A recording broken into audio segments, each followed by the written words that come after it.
안녕하십니까. 원투원 포렉스에서 제공해드리는 2012년 11월 9일자 주간 시황입니다. 이번 주는 유로존 동화정책, 그리스 문제, 영란은행, 미 연준 및 미국의 재정절벽 문제 등의 소식으로 살펴보겠습니다.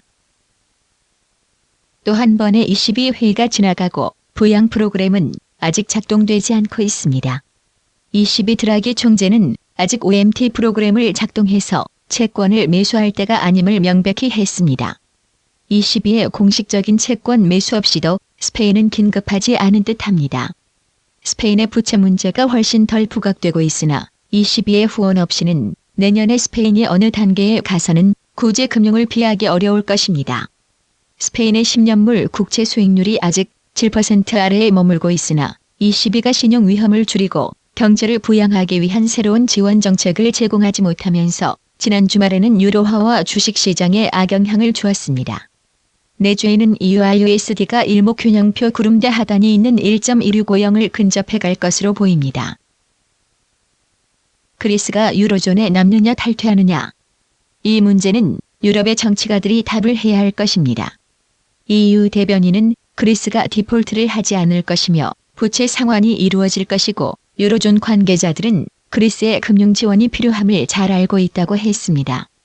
이제 EU는 2014년까지 그리스가 성장을 회복할 수 없을 것으로 예상하고 있습니다. 그리스가 유로존에 중기적으로는 남을 것이지만 힘의 균형은 그리스에서 EU로 넘어가고 있습니다. 영란은행은 지난 회의에서 금리를 현상 유지했고 자산 매수 프렘을 추가하지는 않았습니다. 이제 관심은 수요일에 나올 최종 인플레이션 보고서에 쏠려 있습니다. 보고서에서 살펴볼 세 가지가 있습니다. 첫째, 성장 및 인플레이션 전망의 변화입니다. 영란은행이 인플레이션이 계속 하락할 것으로 예상하고 있습니다. 두 번째는 잠재적 지원이 어떤 것일까입니다. 영란은행이 내년에 QE를 벌일 수 있고 경제에 직접 영향을 미칠 비전통적인 정책 수단에 좀 더 집중할 수 있다는 것입니다. 마지막으로 영란은행에서 우위를 점한 곳이 어디냐입니다. QE의 진화적인 위원들은 그 수가 점차 줄어드는 것처럼 보이고 우리는 채권 시장에서 이에 대한 반응이 빠르게 나타날 것으로 보고 있으며 GBP USD의 상승 전환이 있을 것으로 보입니다. 구름대 하단 및 주요 지지선이 있는 1.5890이 지난주 매도 분위기를 견뎌낸 수준입니다. 상승 시 1.602 단기적 저항선으로 보입니다. 수요일 미 연준은 지난 회의의 회의록 상세본을 발표합니다. 이제 대선의 불확실성이 지나가고 미 연준에서 나올 연설이 빈번해질 것으로 보입니다.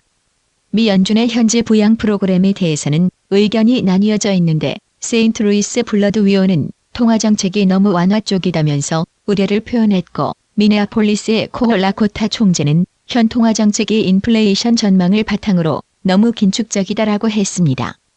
미 연준이 국채를 매수하는 자산 확대 추가에 나설 것이라는 발언을 할 것으로 나타날 경우 미 달러화는 약세, 국채 수익률은 하락할 수 있습니다. 이는 USD JPY에 부담이 될 것입니다. 미국 선거가 끝나고 재정 절벽이 이제 문제입니다. 의견이 나누어진 의회에 있어 해결하기 어려운 문제입니다. 신용등급 회사는 불확실성에 대한 우려를 표명해 왔으며 피치사와 무디스사는 재정 전망이 계속 해결되지 못할 경우 내년에 미국의 신용등급 하락이 있을 것이라고 했습니다. 재정 절벽에 대한 우려로 인해 위험 투자 심리가 지난주 심하게 악화되었습니다. 미국의 재정 절벽이 다가옴에 따라 이러한 분위기는 지속될 수 있을 것으로 보입니다. 다음 주 주요 경기 지표 발표에 대해 말씀드리겠습니다. 빨간색 글자체는 중요도가 높은 경기 지표를 표시하고 있습니다. 다음 주에는 앞에서 말씀드린 바와 같이 미 버냉키 의장을 포함한 각 위원들의 연설이 있는 시간대에 시장 변동성을 대비하시기 바랍니다.